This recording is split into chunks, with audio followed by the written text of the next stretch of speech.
Bismillahirrahmanirrahim.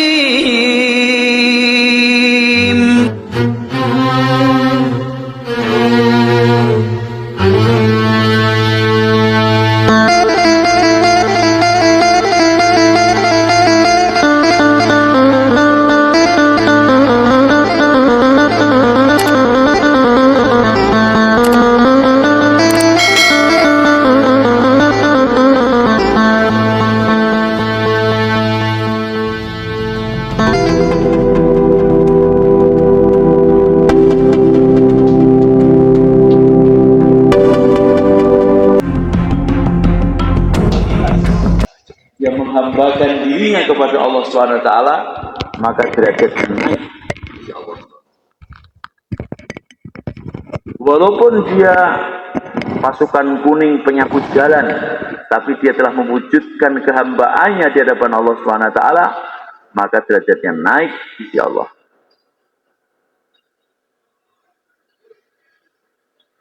Betapa tingginya derajat kehambaan sehingga kekasihnya Allah, Nabiullah Muhammad sallallahu alaihi wasallam, Allah sendiri memanggilnya dengan panggilan hamba. Dan Rasulullah sendiri ketika ditawari, "Ya Muhammad, mana yang kamu pilih? Kamu milih menjadi nabi yang raja atau nabi yang hamba?" Maka Rasulullah sallallahu alaihi wasallam beliau memilih menjadi nabi yang hamba.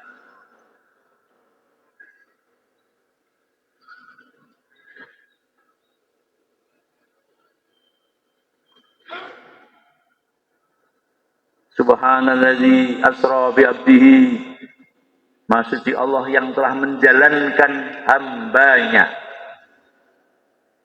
yang sudah diterima kehambaannya dan dapat SK dari langit bahwa dia adalah hamba, baru satu. Siapa? Nabi Agung Muhammad sallallahu alaihi wasallam. Dialah yang telah diterima kehambaannya di hadapan Allah Subhanahu wa taala. Maka kita semua yang ingin diterima kehambaannya, tidak ada jalan kecuali meniru, mengikuti daripada kehidupan suci Nabi Agung Muhammad sallallahu alaihi wasallam. Karena beliaulah yang sudah diterima oleh Allah Subhanahu wa taala. Kalau kita ingin diterima, maka kita ikut Nabi Muhammad SAW.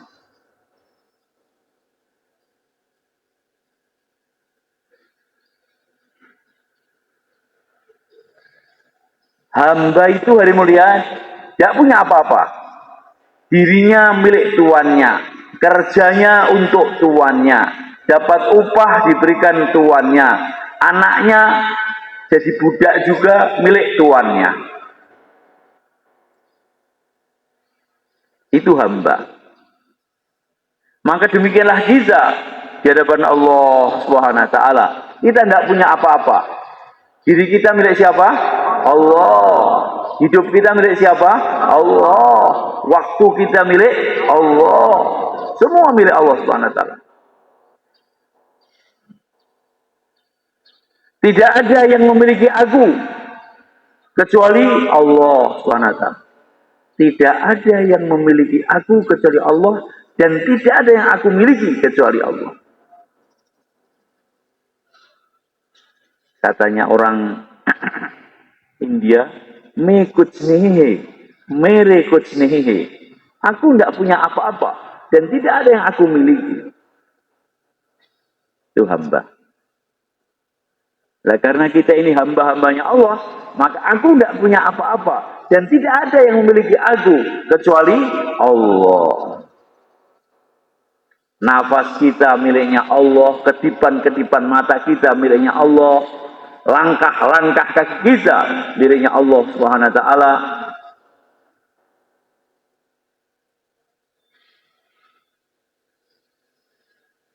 Kita ini di dunia tidak modal apa-apa, hari mulia. Kalau ada orang bilang, wah dia ini jarang sukses, padahal dulu tidak modal apa-apa, modal dengkul saja. Nah, dengkul itu dari mana? Dari Allah hari mulia. Tidak modal apa-apa, cuma modal dengkul. Dengkul itu pun juga tidak dari kita.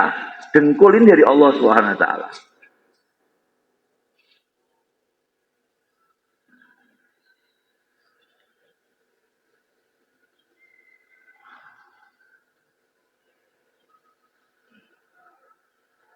Kita dari Allah, kita untuk Allah, kita menuju kepada Allah.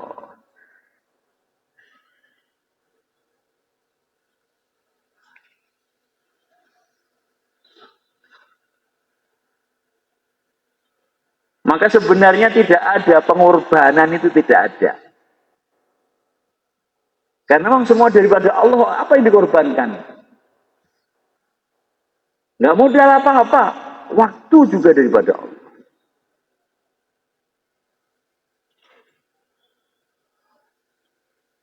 Diri kita daripada Allah. Sehat daripada Allah. Faham daripada Allah. Hidayah daripada Allah.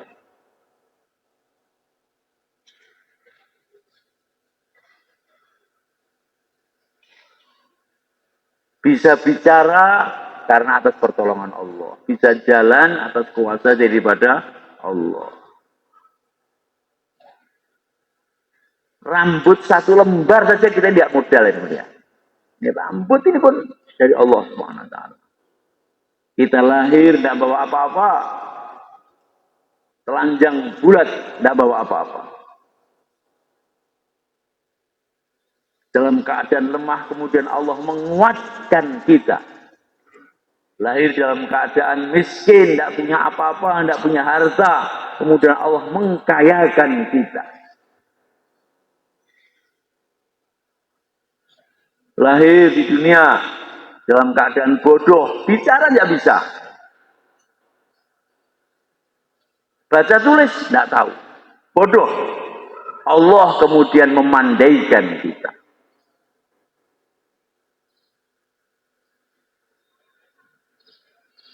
Sifat dasarnya manusia itu hari mulia, zoluman jahula. Itu lahir kita ini. Zolim itu tidak bisa menempatkan sesuatu pada tempatnya. Kecuali kalau sudah ditolong oleh Allah. Kalau tolong oleh Allah baru dia bisa menempatkan sesuatu pada tempatnya. Kemudian dia bodoh. Kecuali kalau tidak diberi ilmu oleh Allah. Diberi ilmu oleh Allah baru dia ini pandai.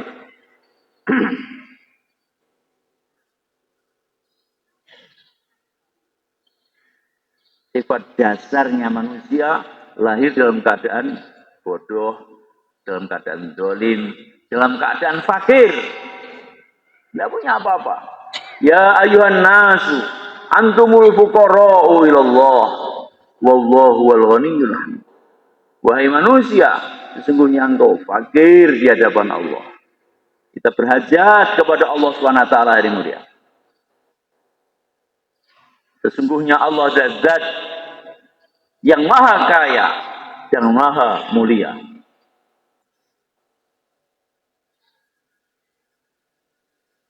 Ini sifat dasar yang ketiga, fakir. Kemudian yang keempat, Cina ini tercipta, manusia ini dalam keadaan dhaif. Innal insana khuliqa dhaifa. Manusia tercipta dalam keadaan dhaif, lemah hari mulia. Kekuatan kita lemah dibandingkan dengan gajah dan kuda kerbau, lebih kuat gajah, kuda dan kerbau. Pandangan mata kita lemah dibandingkan dengan elang yang bisa melihat berapa puluh kilometer itu elang, tajam pandangan matanya. Kecepatan lari kita kalah dengan pitik ayam. Kalau lomba lari paijo dan ayam, atau paidi dan ayam, mesti paidi kalah. La ilaha illallah. Inilah sifat dasarnya manusia. Dolim, jahil, fakir, dhaif. Hari mulia keadaan itu akan berubah. Ketika manusia ini kemudian ada ta'aluk, ada hubungan dengan zat yang maha kuat, zat yang maha perkasa, yaitu Allah Subhanahu wa taala. Ketika dia ada hubungan dengan Allah Subhanahu wa taala, maka akhirnya dia yang lemah, dia akan menjadi kuat.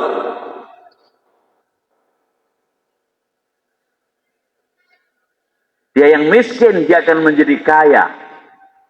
Karena dia dekat dengan zat yang maha kaya, akhirnya hatinya dikayakan oleh Allah Subhanahu wa taala.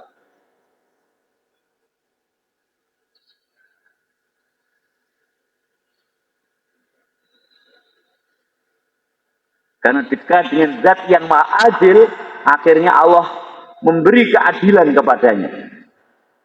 Ini kalau manusia ini ada ta'aluk, ada hubungan dengan Allah Subhanahu wa taala. Ada ma'iyatullah, ada kebersamaan dengan Allah Subhanahu wa taala. Maka akhirnya dia yang lemah, dia akan dikuatkan oleh Allah. Dia yang bodoh, dia akan dipandaikan oleh Allah. Dia yang zalim, sama Allah akan diberi petunjuk, hidayah, diberi keadilan oleh Allah.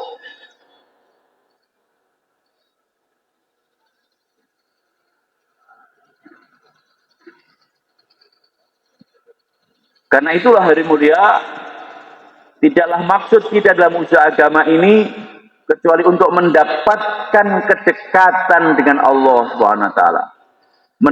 Mendapatkan makom namanya qurbah ilahiyah, kedekatan dengan Allah.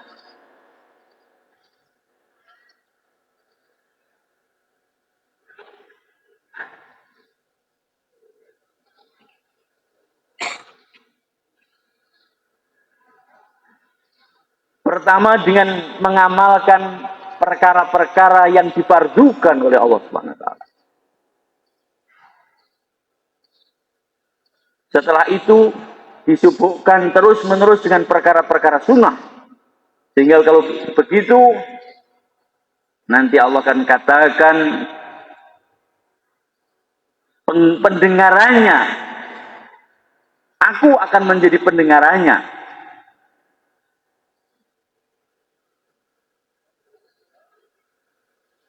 Aku akan menjadi penglihatannya. Ini kalau seseorang ini hari mulia sudah mendekat kepada Allah SWT, di mana amal-amal fardu disempurnakan, amal-amal sunnah dihidupkan di istiqomah.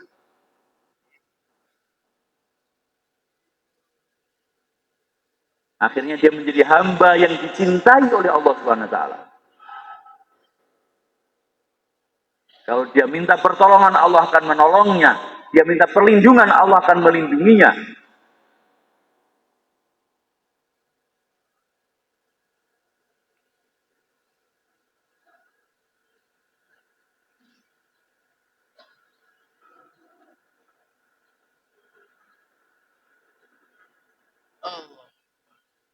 Demikianlah maksud daripada pengorbanan. Pengorbanan itu maksudnya adalah untuk mendapatkan kedekatan dengan Allah. Kata-kata korban ini mengerikan dari mulia.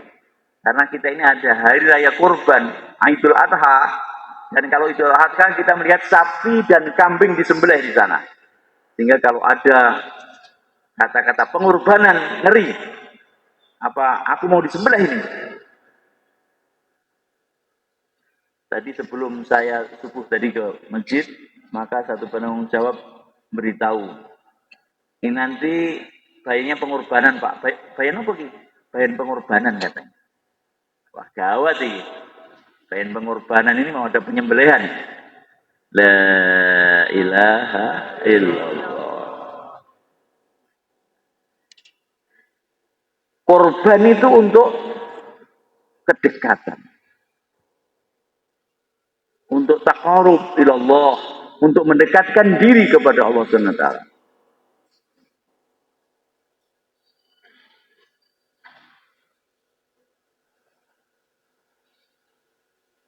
Katanya teman-teman santri, itu korban itu dari koroba ya krobu korban, daripada dekat pada Allah. Jadi pengorbanan ini untuk takarub kepada Allah, untuk mendekatkan diri kepada Allah SWT.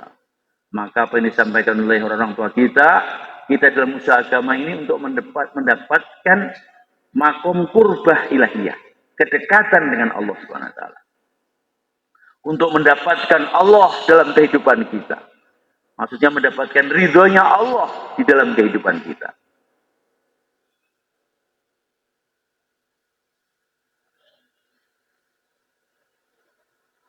Al-abidu sayyarun ilal jannati wal arifu tayyarun ilal kurbati. Orang ahli ibadah berjalan menuju surga, arif billah terbang menuju kurba.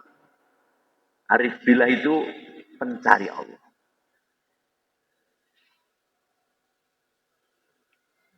Yang diingati Allah, yang dibicarakan tentang Allah, perintah-perintahnya Allah, menjauhi larangan-larangannya Allah, kerjanya menghidupkan agamanya Allah.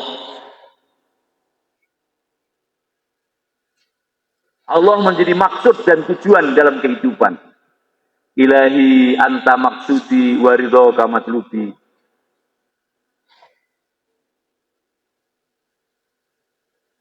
Ya Allah, Engkau adalah maksud perjalanan kami dan ridhomu adalah tujuan kami. Kalau dakwah itu jalan kehidupan. Maksud hidupnya siapa? Allah. Untuk mendapatkan Allah dalam kehidupan. Wa dzikruka huwallah wa fikruka huwallah. Pikirkan tentang keagungan Allah, tentang kebesaran Allah, yang diingat demikian juga. Alladzina yadhkurunallaha qiyaman wa qu'udan wa 'ala junubihim. Senantiasa mengingati Allah dalam keadaan berdiri, duduk dan berbaring.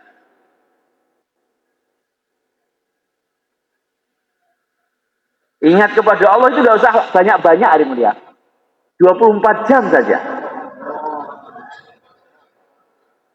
Bagaimana insya Allah? Tidak usah banyak-banyak. Pokoknya 24 jam saja bagaimana ingat kepada Allah. Mau makan, ingat kamu. Mau tidur, ingat kamu. Siapa? Allah. Berjalan, ingat kamu. Pergi, ingat kamu. Bismillahirrahmanirrahim. Naik kendaraan, subhanalladzi sakharana hadza wa ma kunna lahu muqrinin.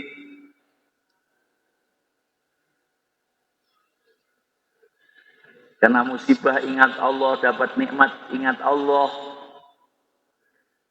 Kepreset maksiat terus ingat kepada Allah. Namanya manusia. Hari mulia, kita ini bukan malaikat, bukan Jibril, Mikael, Israfil, Israel, bukan nabi. Sehingga kadang-kadang terpreset dalam kemaksiatan. Nggak niat maksiat sebenarnya. Tapi kok ini di depan mata nggak dilihat kok eman-eman, dilihat kok terpreset, tapi sudah di depan mata. Akhirnya matanya melotot sambil istighfar. La ilaha illallah.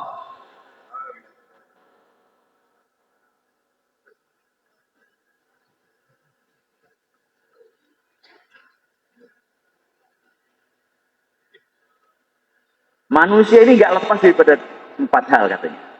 Yang pertama, dalam hidup dia dapat nikmat. Yang kedua, dia dapat musibah. Yang ketiga, dia melakukan ketaatan. Yang keempat, terpreset dalam kemaksiatan. 4 ini. Kalau dia dapat nikmat, dia bersyukur. Alhamdulillah. Ini dari siapa? Allah. Walaupun kelihatannya polisi yang datang, yang membantu, atau dokter yang memberi resep obat. Tapi jangan sampai apa yang di depan mata itu menutup hati untuk melihat dia yang kuasa, yang ada di balik segala-galanya, yaitu Allah Subhanahu wa ta'ala. Kenikmatan ini bukan daripada makhluk. Ini vessel itu bukan dari tukang pos. Bukan Pak Pos yang memberi kita vessel, tapi Pak Pos itu yang ngantar anak kita yang di Jakarta. Dia telah ngirim uang lewat vessel. Dulu vessel, sekarang nggak pakai umum vessel. Sekarang transfer. TM apa TM? Transfer, transfer. Masuk di rekening. Bukan kebaikan ini Bank Mandiri atau BSI, Bank Syariat, Bank Muamalat ini kepala Muamalat Medion ini baik sekali orangnya, selalu saya dapat kiriman uang. Ini kiriman uang ini bukan dari pegawai Bank Muamalat, tapi dari anak yang ada di Jakarta atau di luar Jawa atau di mana begitu. Ini hanya petugas yang menghantarkan, petugas yang melakukan pencatatan. Demikian juga nikmat yang datang kepada kita hari mulia. Bukan dokter yang menyembuhkan. Siapa yang menyembuhkan? Allah. Dokter tidak ada kuasa, Allah yang kuasa. Dukun sama juga, dukun tidak ada kuasa, dokter tidak ada kuasa. Orang bilang, percaya dengan dukun syirik, percaya dengan dukun syirik. Kalau percaya dengan dokter bagaimana? Syirik juga hari mulia. Kalau begitu nggak perlu ke dokter. Kita ke dokter juga karena ini syariat. Syariat dilaksanakan, hakikat ditegakkan. Syariat datang kepada dokter, hakikat melihat kepada ya zat yang maha kaya, zat yang maha tinggi, zat yang maha segala-galanya, zat yang menghidupkan, mematikan, menyembuhkan. Siapa itu hari mulia? Allah. La ilaha illallah.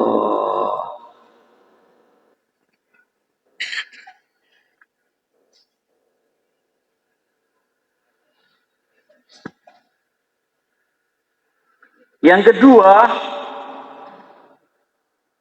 pertama nikmat, yang kedua musibah. Kalau datang musibah dalam kehidupan kita hari mulia, hakikatnya juga musibah itu datang karena didatangkan. Maka kita jangan kemudian lupa bahwa ini datang daripada Allah. Ada apa ini? Allah kok mencubit aku. Jadi musibah sebagai satu cubitan daripada sang kekasih untuk kekasihnya. Agar kekasih mengingati kekasihnya. Karena kekasihnya sudah terlalu sibuk dengan selain sang kekasih. Sibuk dengan kenikmatan, lupa dengan pemberi nikmat. Akhirnya dicubit.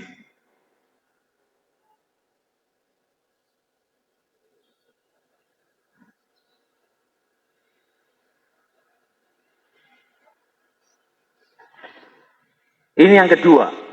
Yang ketiga, melakukan ketaatan. Alhamdulillah, tahajud tadi malam menghatamkan Quran. Habis mudzakarah Isya, talim akhir, khidmat, sholat 2 rakaat, azan-azan sudah azan subuh. Itu Sayyidina Utsman dari mulia. Sahabat-sahabat. Sahabat akhir zaman bagaimana? Alhamdulillah. Malam hari wajahnya bersinar karena megang handphone, sehingga cahaya handphone menyirangi wajahnya.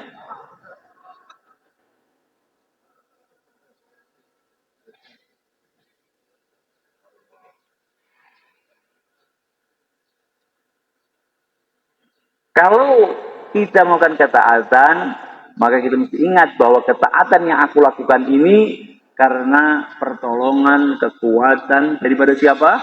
Allah. Sehingga kemudian tidak menepuk dada. Ini sak masjid ahli tidur semua.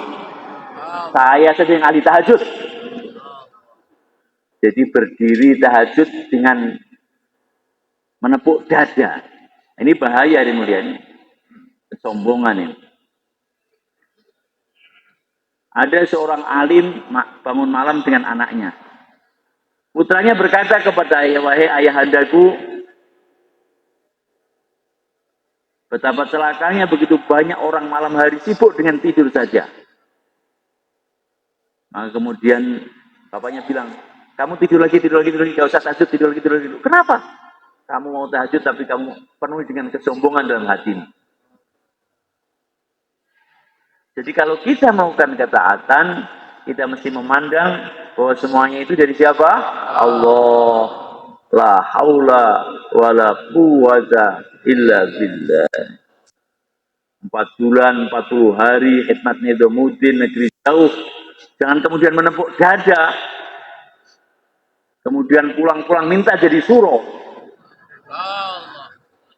Aku ini sudah punya kelayakan ini untuk jadi suruh.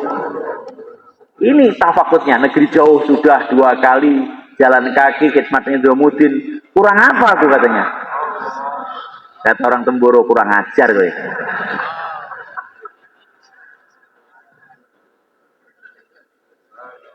Jalan kaki khidmat Nizamuddin negeri jauh itu hari mulia karena rahmat, kasih sayang, pertolongan siapa? Allah. Jangan kemudian menepuk dada. Merasa bisa, merasa kuasa, merasa punya kelebihan. Nanti ganat lagi, merasa punya karomah. Allah. Sohibul karomah. Saya ini kalau duduk musyawarah, itu kok rasanya keputusan Amir itu seperti apa yang saya pikirkan. Belum saya usul, baru saya pikir, kok keputusannya sudah mirip-mirip dengan apa yang saya pikirkan. Kelihatannya saya ini agak-agak ada wali-walinya. Nah, ini.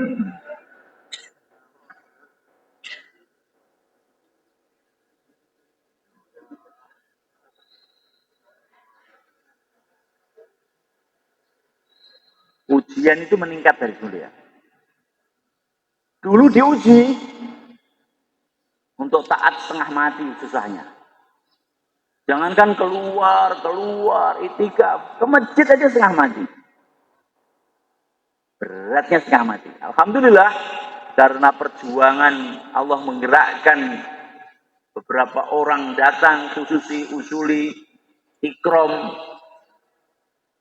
diajak beli bakso, nggak taunya kemudian diajak nusroh jamaah, katanya beli bakso, tapi kok mampir nusroh jamaah. Lah, waktu nusroh jamaah itu ada minuman aneh. Kopi biasa, kopi susu biasa, tapi ada kopi tehnya apa ini? Ini apa ini Pak? Jamaah bilang ini cai katanya, kopi teh, cai. Kok rasanya beda? Susu teh, susu teh bukan kopi teh, susu teh, cai. Karena dia ini ada minuman aneh, susu teh, akhirnya ikut rombongan. Nggak terasa 3 hari, seminggu, 10 hari, pulang-pulang serbanan, sholat jamaah tiap hari istiqomah. Alhamdulillah. Dulu cuma ditipu beli bakso. Nggak taunya diajak mampir nusroh jamaah.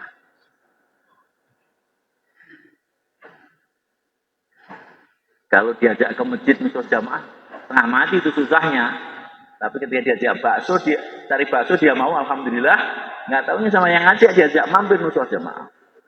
Nusroh jamaah, diikram sama rombongan, kemudian ada teh susu yang lain ini.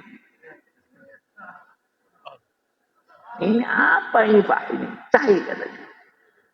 Akhirnya dia ke bawah rombongan, 3 hari seminggu, pulang-pulang, iman masuk, jenggot keluar.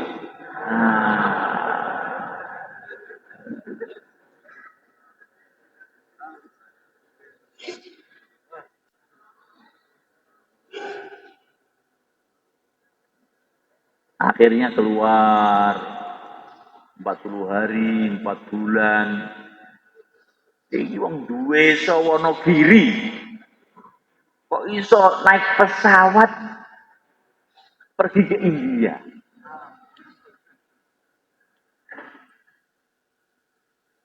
Di airport sandalnya copot karena lewat karpet di airportnya kan. Naik pesawat, loh, Mbah, sandalmu di saya lepas di sana. Karena di airportnya ada karpetnya kan.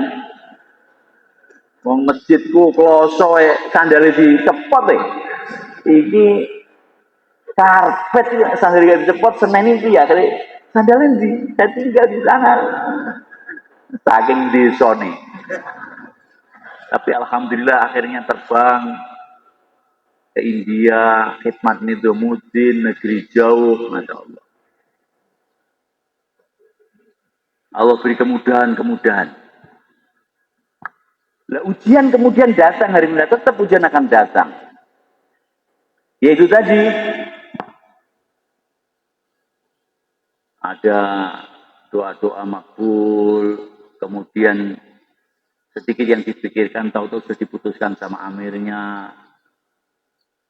Jadi semua harus dinafikan.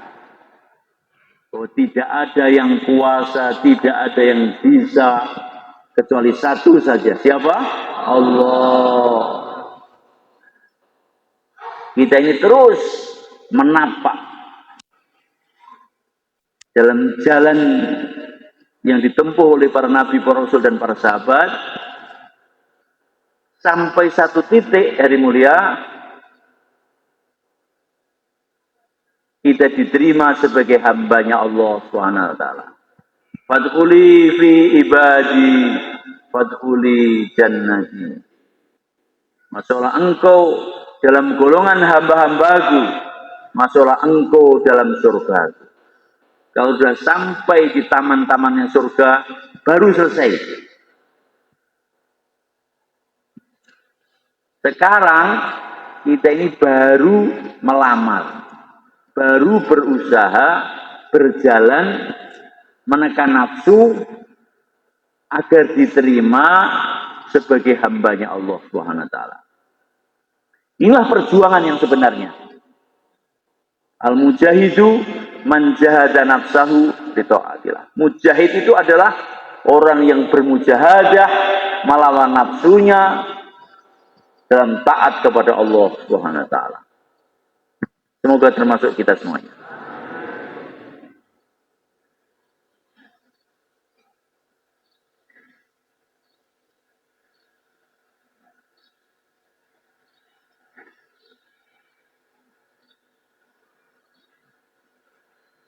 Kita berkumpul untuk perkara itu. Untuk mendekat kepada Allah, untuk diterima sebagai hamba-hambanya Allah, dengan jalan berada dalam madrasah dakwah alamin haji nubuwah.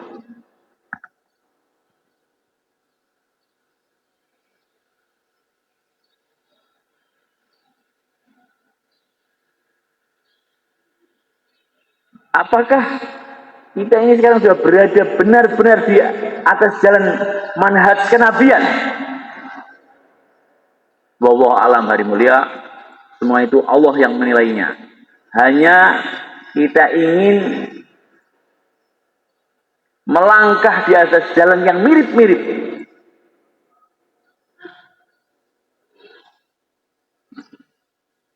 Dulu dakwah para nabi, para rasul dengan tauhid, dengan la ilaha illallah. Maka tidaklah kita bergerak, berbicara dimanapun berada, kecuali pertama adalah mendakwahkan tentang tauhid, tentang la ilaha illallah. Ini yang pertama. Kemudian yang kedua, Nabi dihantar juga untuk seluruh alam. Maka setiap kita juga meniatkan diri kita untuk fikir seluruh alam dan siap dihantar untuk seluruh alam. Dan kemudian yang ketiga, kita adalah umat yang satu, ummati Muhammadi. Mungkin ada perbedaan, bahasa berbeda, profesi berbeda, latar belakang berbeda. Tapi hari mulia kita berkumpul untuk mencari titik temu persamaan-persamaan. Yang penting bagaimana kita ini senantiasa berdiri di atas ahli sunnah wal jamaah. Ma'ana alaihi wa ashabi. Jadi apa yang dibawa oleh Nabi dan para sahabat-sahabatnya Nabi.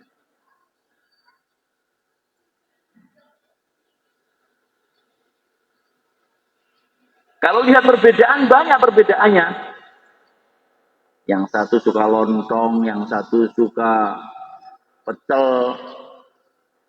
Ada ketoprak itu apa? Orang Jakarta itu ada ketoprak, lontong sayur. Ada yang sukanya itu kemarin ada teman-teman Mas Samba. Anu Pak, ini kita kirimi apa? Kapurung. Kapurung gitu, teman Mas Samba. Nanti orang Madura itu nasi kalau nggak dicampur sama jagung itu belum pas itu. Masih ada jagungnya itu. Biar bertenaga. Kalau nasi aja kurang bertenaga. Sampai itu di Mekah itu. Kita datang khususi ke orang Madura yang tinggal di Mekah itu. Nasinya dicampur dengan jagung. Loh, kok ada jagung di Mekah? Ya bawalah Pak. Karena memang itu dia sudah kebiasaannya. Nah kalau cari persamaannya, perbedaannya susah. Ini sukanya itu, susah. Maka kita cari persamaan-persamaannya. Bagaimana? Insya Allah mulia.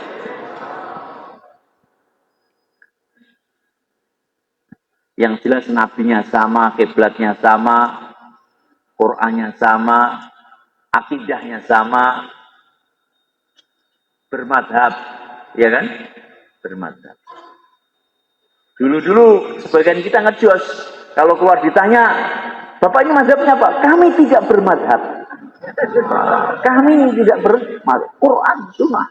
Hari mulia, itu kalau orang-orang pondokan, ini jawaban seperti ini bahaya ini. Ini orang tidak bermadhab ini. Tidak bermadhab 4 ini berarti madhab kelima ini.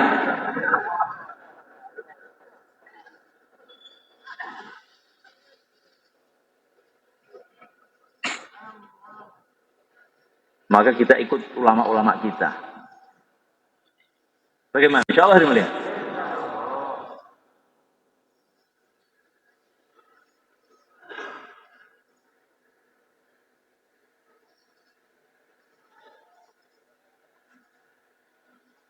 Maka cari persamaan, cari titik temunya. Bagaimana agar semua umat berdiri di atas jalan perjuangan agama.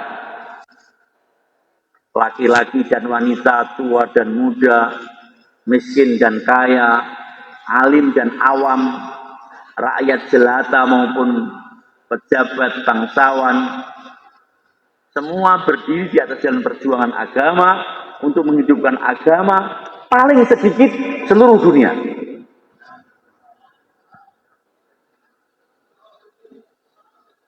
Paling sedikit itu seluruh dunia itu.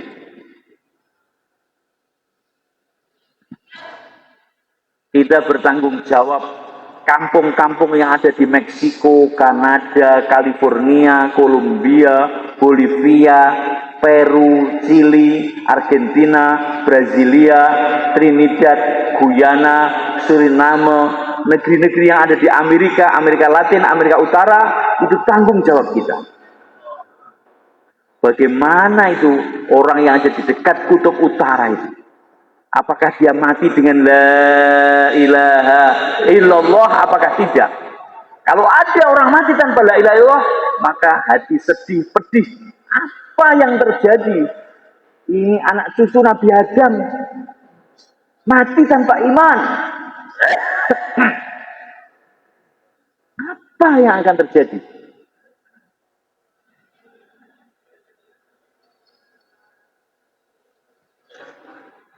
Orang Cina, itu orang Beijing, Shanghai, orang-orang Hong Kong, orang-orang Taiwan, Mongolia, bagaimana agar dia hidup di dalam la ilaha illallah, mati dengan la ilaha illallah, dan nanti di mahsyar dibangkitkan dengan ahli la ilaha illallah, masuk surga bawa kunci la ilaha illallah.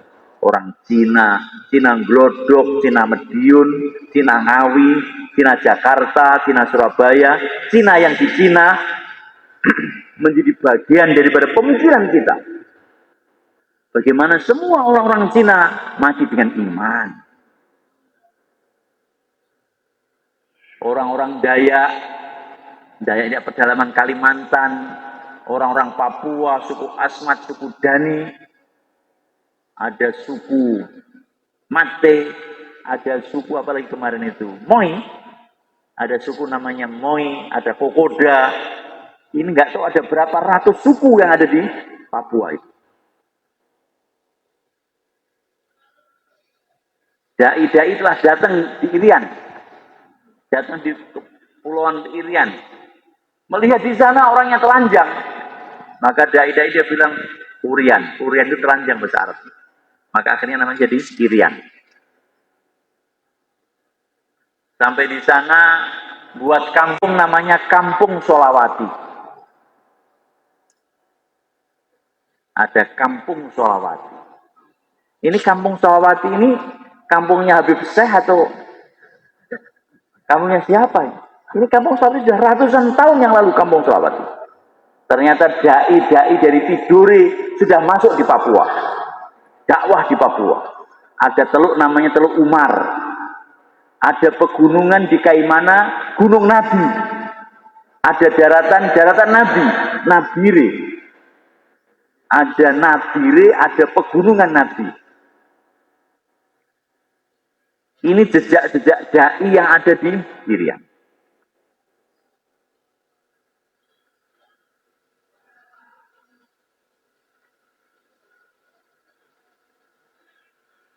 Kemudian dari mulia, ada orang lain yang baru seratusan tahun yang lalu dia masuk ke Irian Jaya, kemudian mengklaim bahwa Papua itu daerah non-muslim, ghairul Islam. Yaitu karena dai yang tidak berkesinambungan. Dulu Ternate Tidore sudah kirim dakwah ke sana. Tidore, lebih Tidore itu wilayahnya Papua itu wilayahnya Tidore. Bahkan sebagian sejarah mengatakan Kesultanan Tidore itu Papua itu wilayah Kesultanan Tidore termasuk Australia dan Selandia Baru. Itu bagian daripada Kesultanan Tidore. Ini masa agak akhir, masa yang agak lama dalam dokumen-dokumen Jawa lama itu kapal-kapal dari kerajaan Majapahit itu sampai di Australia. Ada satu desa di Australia namanya Nambi. Nambi itu salah satu bangsawan Majapahit zaman dulu, ada namanya Nambi. Dan di Australia itu ada kampung namanya Nambi. Dan di dalam beberapa catatan perjalanan itu armada laut maritimnya Majapahit pernah masuk di Australia. Orang-orang Bugis sudah masuk di Australia lama lagi. Di mana orang Bugis datang membawa ripang ya, yang untuk obat itu loh. Apa namanya itu? Orang Bugis datang sana membawa beras, membawa makanan-makanan ke Australia. Nah, di Australia orang-orang Bugis dia mengambil yang untuk obat ripang ya. Ripang, itu ambil ripang di sana dan kemudian dibawa ke Makassar, dan nanti karena Makassar sudah ada hubungan dengan Cina untuk pengobatan-pengobatan Cina. Jadi dahulu Nusantara itu memang wilayahnya itu lautan. Maka ilham yang Allah berikan kepada orang Nusantara itu maritim, kekuatan maritim, kekuatan menguasai laut.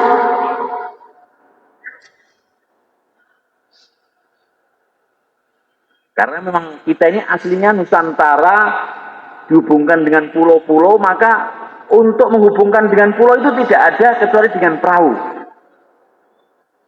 Maka perahu-perahu Nusantara ini dulu perahu-perahu terbaik seluruh dunia.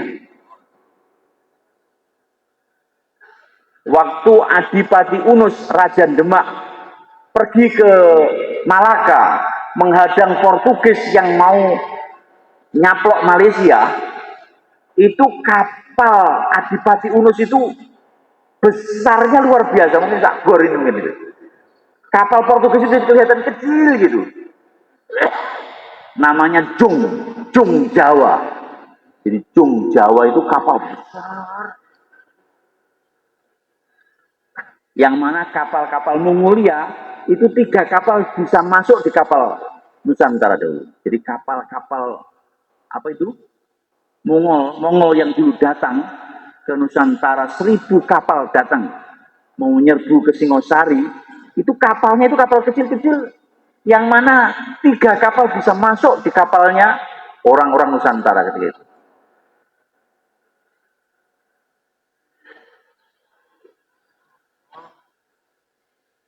Ini katanya sejarah.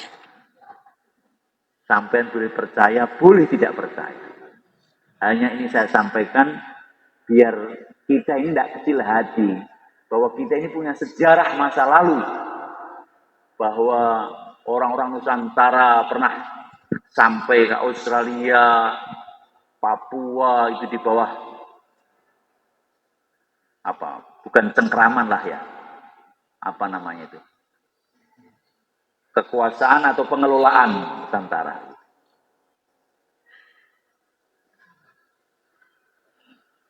Jangan kemudian saku nek kene ae lah. Lahir dek kene, mati dek kene. Wis mangan ramangan sing penting kumpul.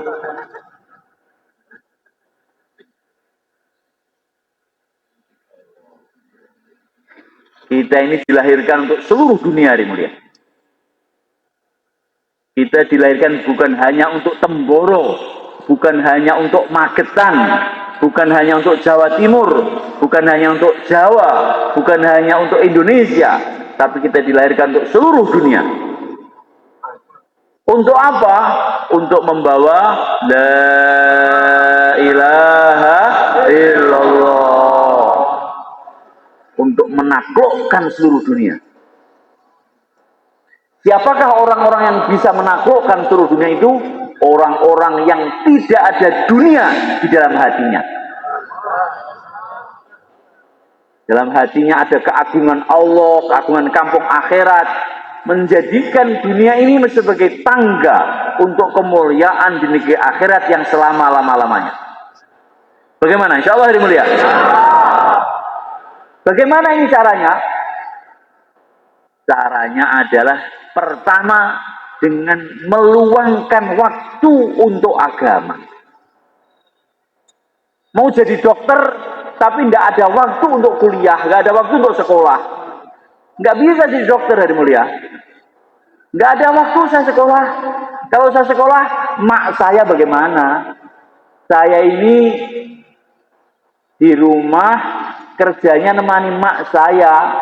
Kemudian kalau pagi ngeluarkan kambing, angon kambing.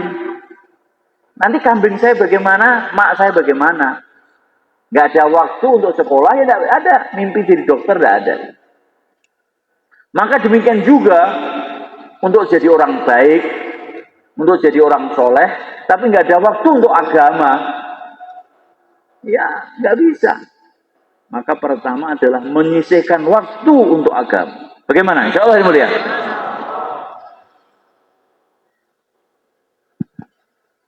Dan kemudian menyisihkan waktu untuk perjuangan agama. Nggak usah banyak-banyak. Sekarang tiap hari 2,5 jam saja dulu. Bagaimana? Insya Allah. Dengan waktu untuk perjuangan agama 1/2 jam untuk masjid.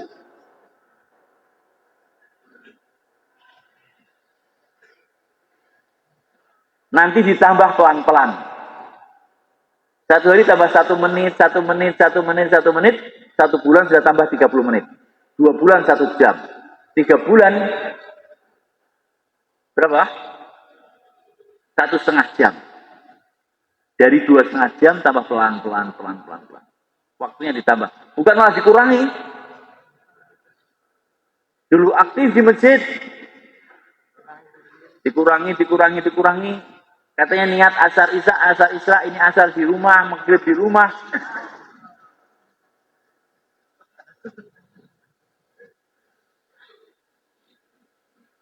Akhirnya, wassalamualaikum warahmatullahi wabarakatuh. Wassalamualaikum itu bagaimana? Kosong. Masjid ini mau ngenek mic karo kipas angin. Beduk sama kentongan.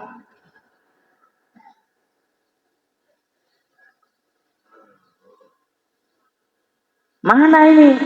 Karkornya, ahbabnya mana? Dulu ada Pak, dulu. Dulu kapan? Dulu sekali.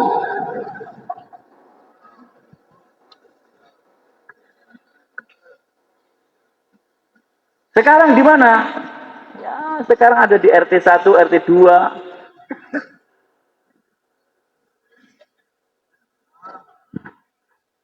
Hari mulia, kita berpikir orang-orang baru.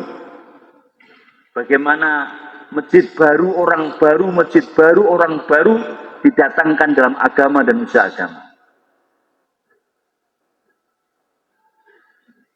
Segala kemampuan digunakan untuk membawa orang-orang baru di dalam usaha agama.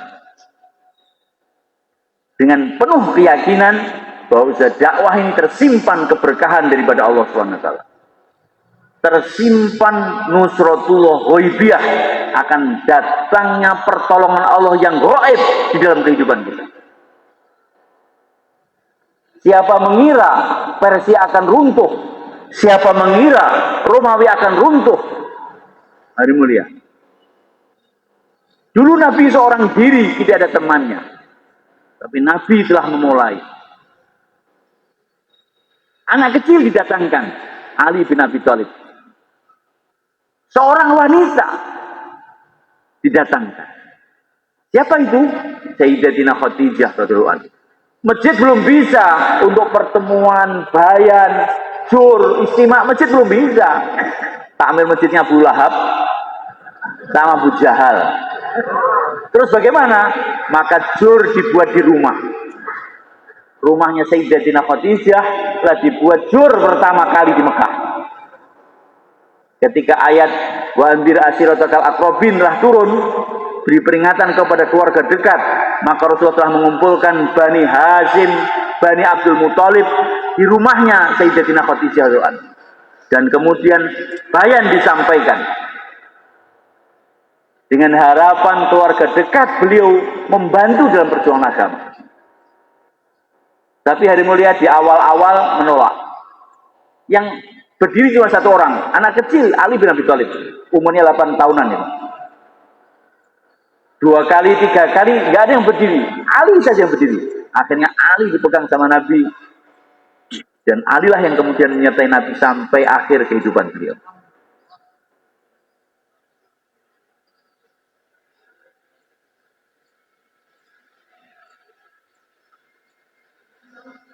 Jadi masjid tidak bisa untuk program, tidak ada alasan. Kalau ada kemauan, maka akan terbuka 1000 jalan. Tapi kalau tidak ada kemauan, 1000 alasan. Macam-macam itu alasannya, akhirnya jadi orang alasan. Karena kebanyakan alasan, jadi orang alasan.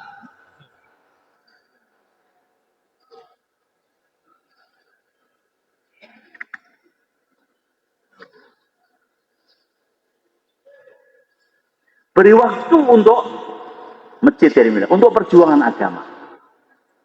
Bagaimana? Insya Allah hari mulia. Orang baru, masjid baru, orang baru, masjid baru. Pokoknya mana ilmu-ilmu yang dimiliki untuk narik orang, gunakan.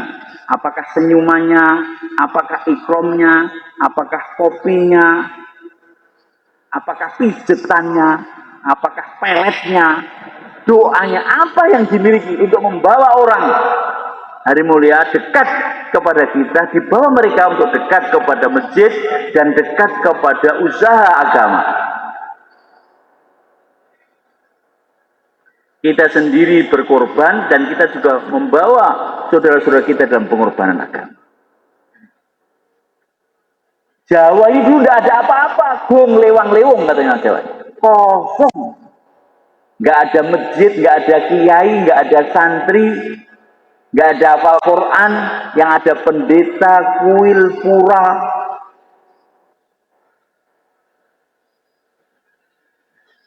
Agamanya Hindu Siwa. Hindu Siwa ada aliran namanya Birawa Tantra. Itu satu aliran yang untuk mencapai tingkatan spiritualitas tinggi itu harus dipolkan dulu nafsunya. Semua kesenangan nafsu dipolkan. Minum, mabuk, jima, dipolkan. Nah, kalau sudah pol itu sudah nafsunya warak, sudah kenyang itu nafsunya, baru dia akan mencapai tingkatan spiritualitas tinggi. Itu ada satu aliran Hindu kuno seperti itu. Sehingga ya mabuk, mendem, kemudian pesta seks itu dibuat rame-rame begitu. Ini dulu begitu.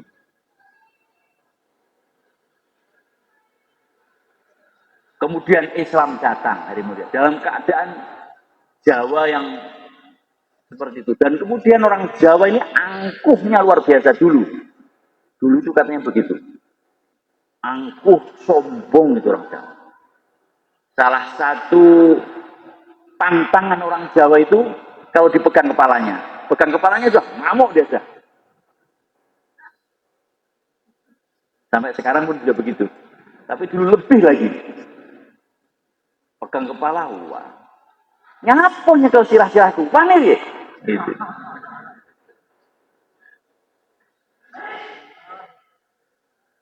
Sampai ada satu cerita. Jadi Raja Demak Sultan Trenggono telah membawa pasukannya untuk menaklukkan kerajaan Majapahit Timur Belambangan. Jadi Belambangan itu meliputi sekarang Besuki, Jember, Banyuwangi, Situbondo, Bondowoso, Lumajang. Ini dulu satu wilayah luas di sebelah timur namanya Belambangan. Wilayah barat, pesisir utara sudah masuk Islam, tapi Belambangan masih belum. Akhirnya Sultan Trenggono membawa pasukan besar dari Demak, dibantu oleh Palembang dan Cirebon. Pergi ke Belambangan, turunnya di Pesuruan. Untuk menakluk Belambangan itu pelabuhannya Pesuruan. Berapa orang yang dibawa? 600.000. Tidak main-main ya mulia. Jadi itu pasukan Demak yang dibawa untuk menaklukkan Belambangan itu 600.000. Itu kita ini istimak Indonesia belum pernah itu. Di BSD dulu berapa itu? 150-an mungkin. Itu pun katanya. Lah ini dalam catatan Jawa dan catatan Portugis itu, karena ada orang Portugis yang juga ikut waktu itu, mencatat itu 600.000 pasukan dibawa ke Belambangan. Tapi benteng Pesuruan tidak bisa ditaklukkan. Sehari, 2 hari ini tidak bisa ditaklukkan. Akhirnya buat musyawarah. Buat musyawarah, senopati-senopati dikumpulkan, termasuk Sultan Trenggono ikut di situ. Sultan Trenggono itu anaknya Raden Patah yang keberapa? 3 masalah ya. Adipati Unus, kemudian Sultan Trenggono, anak yang kedua. Musyawarah, bagaimana cara menaklukkan Pesuruan, benteng Belambangan yang pertama. Saking banyaknya kapal yang dibawa dari Demak menuju ke Pesuruan itu sampai nggak bisa masuk di pelabuhan. Saking banyaknya itu, dia nggak bisa merapat ke mana? ke pantai kan. Dalam musyawarah itu orang-orang dulu itu biasa makan sirih. Sekarang yang masih makan sirih orang mana nih? Orang Masamba.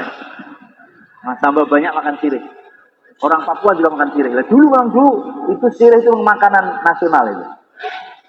Raja-raja sampai sekarang di Sumatera itu adat Melayu kalau tamu datang diberi makan sirih.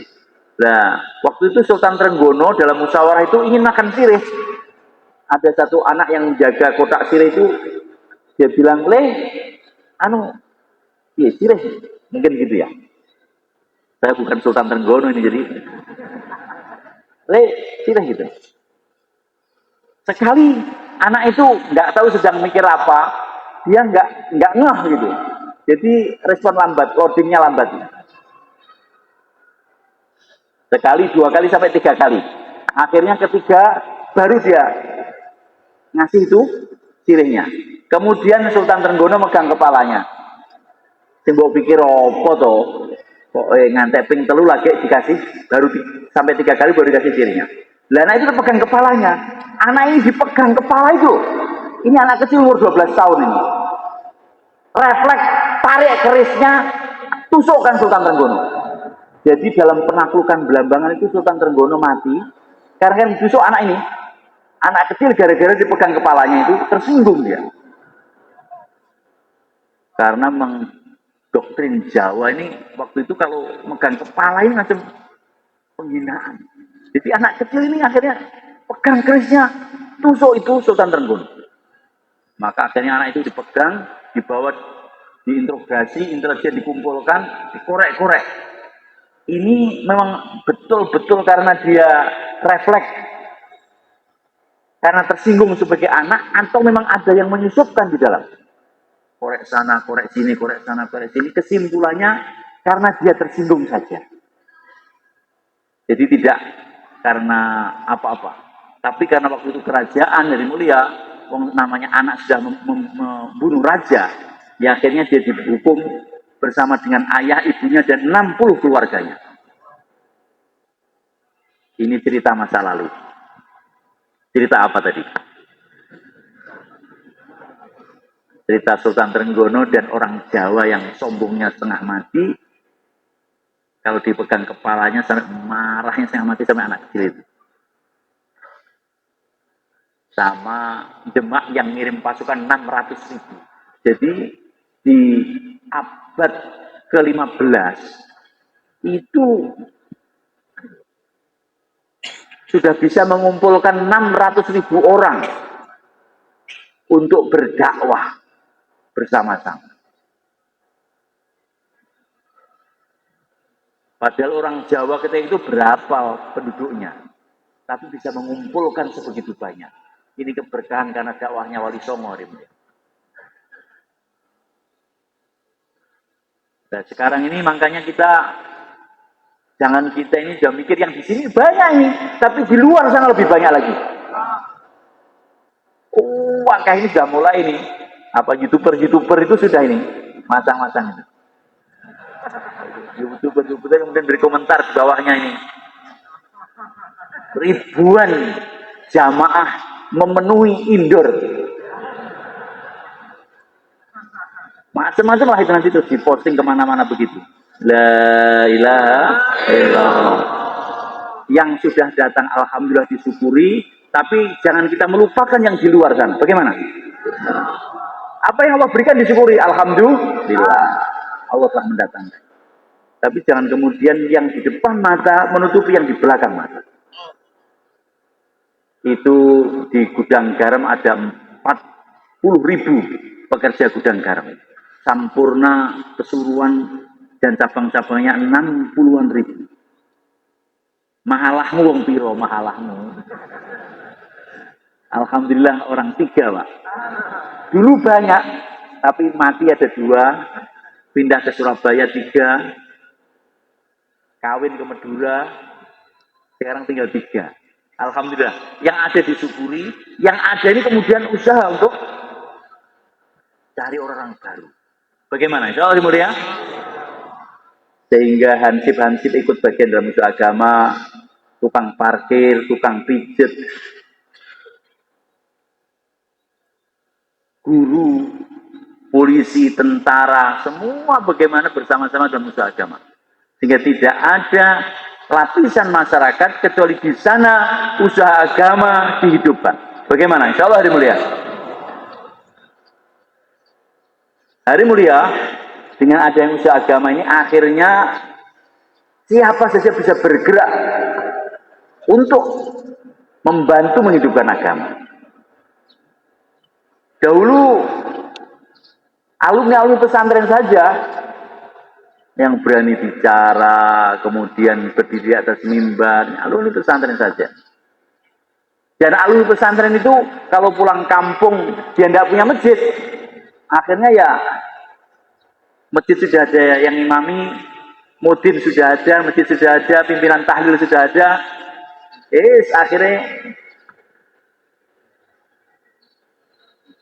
Akhirnya gimana? Akhirnya buka praktek dukun aja. Maksudnya dukun itu bukan dukun-dukun apa Pak ya? Dukun suluk lah gitu. Nah ini kan masjid sudah ada imamnya, imam tahlil sudah ada, mudin sudah ada, dia bukan pakai KUA kan gitu. Nyangopo ini? Akhirnya jadi topik. Jadi ya ngomong loro suwak alhamdulillah iso. Mari, alhamdulillah hari mulia. Bukan satu keburukan, tapi kadang-kadang untuk menghidupkan agama, kalau di tempat itu sudah ada yang ditokohkan, banyak alumni pesantren kemudian mandek gitu. Nah, tapi alhamdulillah dengan keberkahan usaha agama ini, masya Allah, walaupun tidak jadi imam, jadi karena tidak apa-apa. Nanti ayai kula sing bagian golek jamaah mungkin jenengan sing imam ya. Akhirnya keliling bagian bawa orang masuk ke masjid, nanti imamnya sudah ada, kerjasama akhirnya. Akhirnya Mbah Yai juga senang, alhamdulillah. Dulu Mbah Yai khawatir iki alumni lagi teko iki jadi saing aku yo.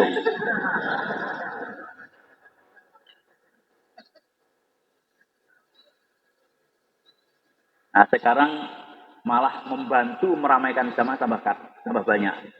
Alhamdulillah. Akhirnya semua orang bisa terlibat. Tukang parkir bisa ngajak kebaikan. Ada penjual minyak wangi, hari mulia naik kapal. Penyeberangan Surabaya Kamal.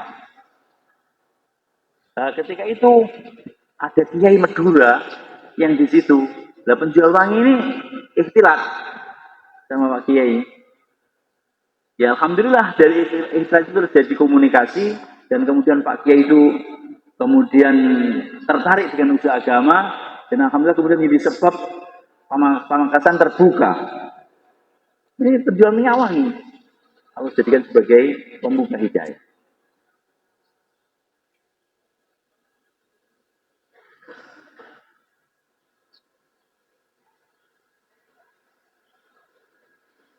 Maka kita semua bagaimana pertama menambah waktunya untuk agama. Bagaimana insya Allah hari mulia? Waktunya untuk masjid ditambah. Kemudian nisabnya dijaga. Jadi 3 hari tiap bulan, 40 hari tiap tahun, 4 bulan setepatnya itu bagaimana dijaga. Bahkan yang sudah 4 bulan, bagaimana ditambah lagi 4 bulannya.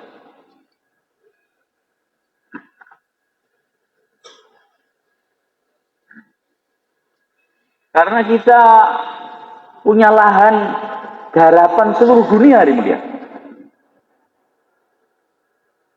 Maka jamaah dibentuk daripada mahalah-mahalah kita untuk bergerak ke ujung-ujung dunia.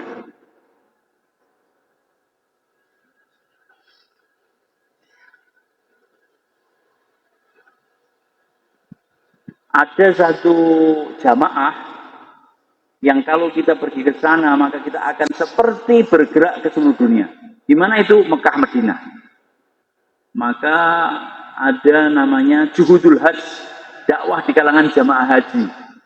Dimulai daripada jamaah haji reguler yang ada di kampung-kampung kita. Jamaah haji yang akan berangkat ke Mekah Madinah tiap tahun, bagaimana itu ada mudzakarah untuk dakwah di kalangan jamaah haji di sana.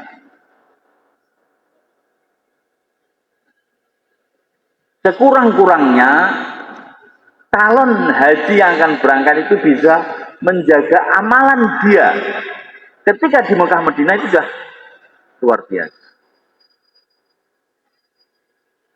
Karena kadang-kadang karena alasan ini dan itu, sehingga sudah sampai di Mekah, sholatnya di hotel saja, nggak pergi ke Masjidil Haram. Belum lagi nanti kalau di kamar, itu kadang-kadang di Indonesia itu KPIH-nya itu nggak tahu bagaimana ceritanya, laki-laki perempuan jadi satu. Kan suami istri, ya suami istri kamu dengan istri kamu, tapi ada pasangan yang lain di sana. Jadi satu kamar itu bisa 4 orang, laki-laki 2, perempuan 2. Yang namanya perempuan Indonesia itu kan selebor. Keluar itu pakai jilbab, tadi kalau di kamar kan jilbabnya dilepas. Jilbabnya dilepas, ada pasangan yang lain, kok rumput tetangga lebih hijau dari rumput sendiri.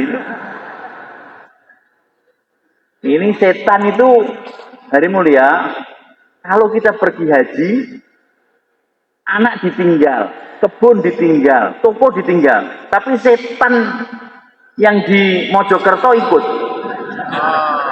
Ditambah setan yang di Mekah, ya kan?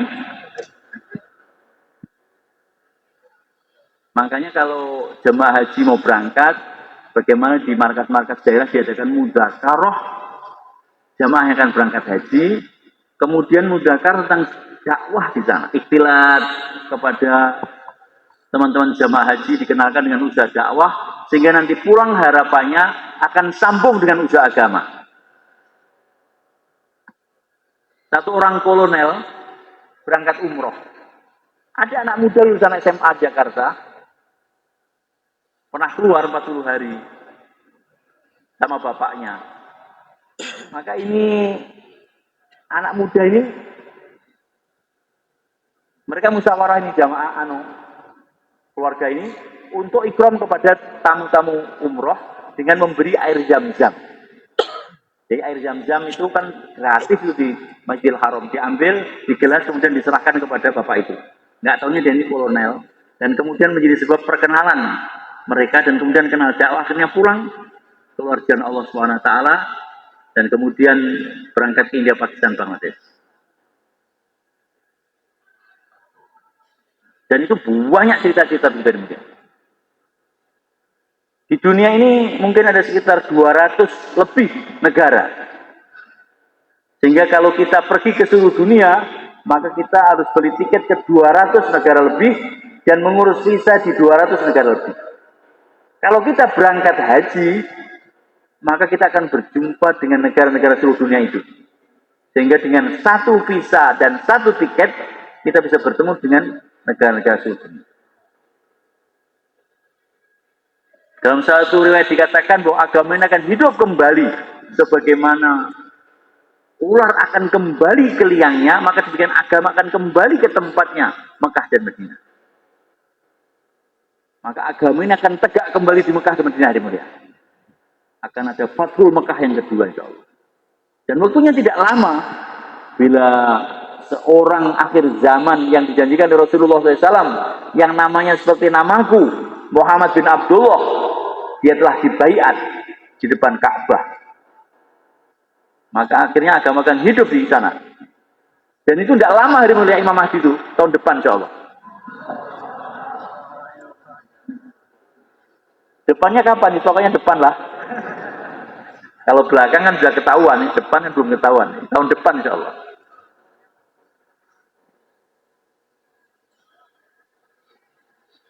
Kalau sudah demikian dari mulia, maka akan terbuka hidayah. Cina berbondong-bondong masuk Islam, Mongolia berbondong-bondong, Rusia, Eropa, Australia, Afrika, negeri-negeri akan berbondong-bondong kepada Islam. Jadi masa depan agama ini cerah. Masa depan agama ini cerah, maka tidak ada kerja yang lebih cerah melebihi daripada kerja agama. Prospeknya itu sangat menarik. Keuntungannya besar. Di mana sepagi sepetang di jalan Allah lebih baik daripada dunia seisinya. Sesaat di hadapan seorang ketika fisabilillah lebih baik daripada 2 rakaat di depan Hajar Aswad pada waktu malam Lailatul Qadar. Sehari di jalan Allah lebih baik daripada 1000 hari di rumah, malamnya tahajud, siangnya puasa. Satu kata dakwah lebih baik daripada 1 tahun ibadah sunnah. Ini sangat punya prospek yang luar biasa. Maka insya Allah yang niat dakwah seluruh alam berdiri. Berdiri hari mulia.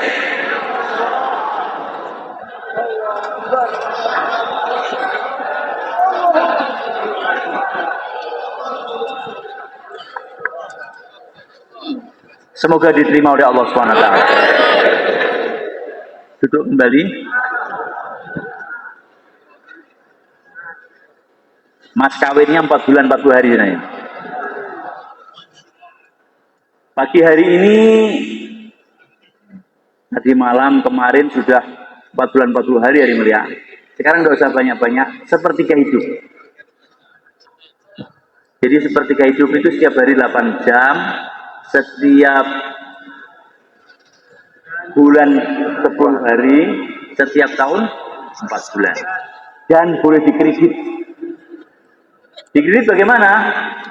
Ya 3 hari setiap bulan 10 hari itu 3 hari minggu pertama, nanti teruskan 3 hari lagi, teruskan 3 hari lagi begitu. 8 jam demikian juga. 5 jam sore hari, 3 jam pagi hari, tidak apa-apa. Dikredit tidak apa-apa. Bagaimana? Insya Allah mulia. Seluruh alam siap. Sekarang bagaimana? Seperti kayak hidup. Siap juga insya Allah. Boleh ke belakang kumpul dengan daerahnya masing-masing, mencatatkan diri. Bismillah Pak. Insya Allah Pak. Insya Allah saya ingat begitu. Ini sangat penting sekali Pak. Kita semua sepakat bagaimana kerja-kerja di mahalah kita, halaqah kita, markas kita meningkat. Maka resepnya daripada para manusia kita yaitu dengan meningkatkan pengorbanan insya Allah. Maka silakan yang niat sepertiga hidup 8 jam setiap hari, 10 hari setiap bulan, 4 bulan setiap tahun, silakan mendaftarkan diri di blognya masing-masing. Silakan. Mari Pak sekalian. Silakan insya Allah. Mendaftarkan diri dengan penuh gembira dan syukur kepada Allah SWT. Alhamdulillah, saya digunakan untuk agama. Alhamdulillah, saya dipakai untuk agama. Alhamdulillah, syukur kepada Allah SWT. Bismillah, bismillah, masalah. Silakan, ini sangat penting sekali.